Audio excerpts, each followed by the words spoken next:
Donald Trump is a multi-billionaire who apparently just started with $1 million.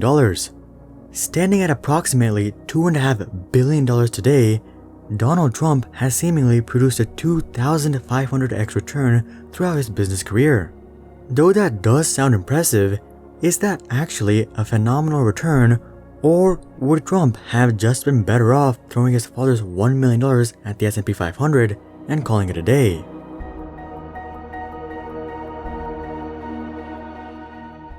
Well, starting off, we know that Donald Trump set on his first construction project in Manhattan in the year 1976 at the age of 30 years old. He has previously revealed that he received a $1 million loan from his dad in 1975, which means that he's had 45 years to grow the $1 million to $2.5 billion according to him. A return of 2,500x over 45 years comes out to an annual growth rate of a whopping 18.99%, or nearly Warren Buffett level returns of 20.5% per year. But something to consider is that Donald Trump has not managed his empire himself over the past couple of years, since he set on his presidential bid in 2015. Since 2015, Donald Trump has lost $2 billion due to a variety of reasons, such as potentially poor management, half of the country not wanting to stay at his hotels, and things like that. As a result, using the $2.5 billion net worth figure isn't an accurate representation of the returns he was able to produce, as he nor his family have been focused on growing the family business over the past 5 years. Thus, we'll focus on the 40 years between 1975 and 2015, during which Donald Trump was fully involved in the business. With that being said, Donald Trump was worth $4.5 billion according to Forbes at the start of 2016. This means that he was actually able to produce a 4,500x return between 1975 and 2015. That's an annual return of an astounding 23.404%, which is higher than Warren Buffett, but not as high as Jeff Bezos' 30% plus annual return. During the same time period, the S&P 500 has grown on average 8.166% per year, or 11.317% with dividends reinvested. So, according to Donald Trump's story, he destroyed the overall stock market, producing nearly triple the annual returns. However, here's where things get tricky. Several reports show that after digging through Trump's holdings and financials, his father has actually given him much more throughout his life. Now, Trump may be right in claiming that he only received $1 million to start his business. But even if he received no further direct help, there is no question that he, at the very least, inherited much more after his father passed away. The New York Times has actually posted a phenomenal article about Trump's finances if you guys are interested. But what they derived at the end of the day is that Trump received $60.7 million from his dad, not just $1 million. However, this $60.7 million was not a lump sum payment in 1975 or anything like that. Rather, Fred Trump supported his son's various losses and investments throughout the years, pitching in millions here and there. Considering that Fred Trump died in mid-1999, there were approximately 25 years between when Donald Trump entered the family business to when Fred Trump passed away.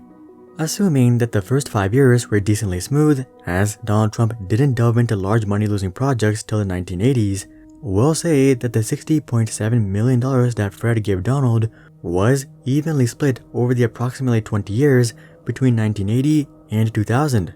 This comes out to an annual infusion of $3.035 million. To figure out the annual growth rate of this money, we can set our growth rate as the unknown variable, and then we can add together a bunch of exponential equations.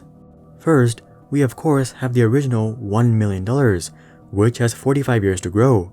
And then we have $3.035 million coming in each year after 1980, where each one has one less year to grow, with the last infusion having 15 years to grow.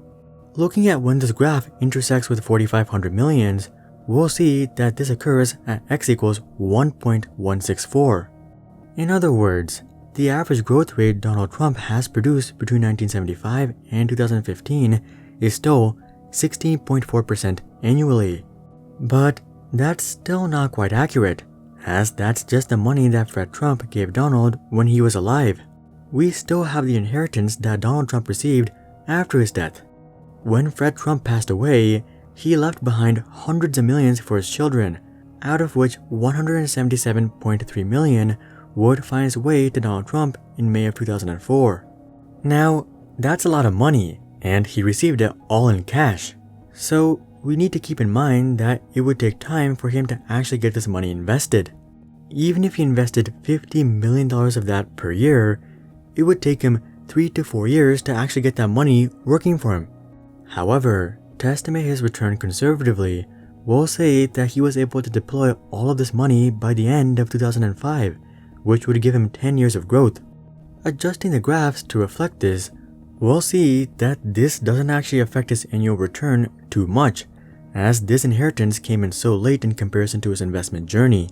And as we all know, the key to investment growth is time, which his inheritance didn't have much of. Anyways, his annual rate of return, even after accounting for his late inheritance, still comes out to 15.7%. But what if Donald Trump actually received more from his father than the New York Times were able to uncover? What if Donald Trump actually received $100 million in assistance between 1980 and 2000? Well, that comes out to an annual infusion of $5 million. And Donald Trump would actually still maintain an annual growth rate of 14.8%. If we go up to $200 million in assistance, his annual returns actually drop quite substantially, down to 12.4%. But that's still higher than the market, even with the dividends reinvested. If we pump up the infusion to $300 million over those 20 years, the annual rate of return drops to 10.8%, which is just under what he would have received through the S&P 500 with the dividends reinvested. In fact, Donald Trump would have had to receive over $600 million over those 20 years for him to lose to the S&P 500's 8.166% annual return without dividends reinvested. As a result, considering that Donald Trump likely received more than what the New York Times discovered, but also less than $600 million, Donald Trump's annual return is likely in the range of 10 to 15%.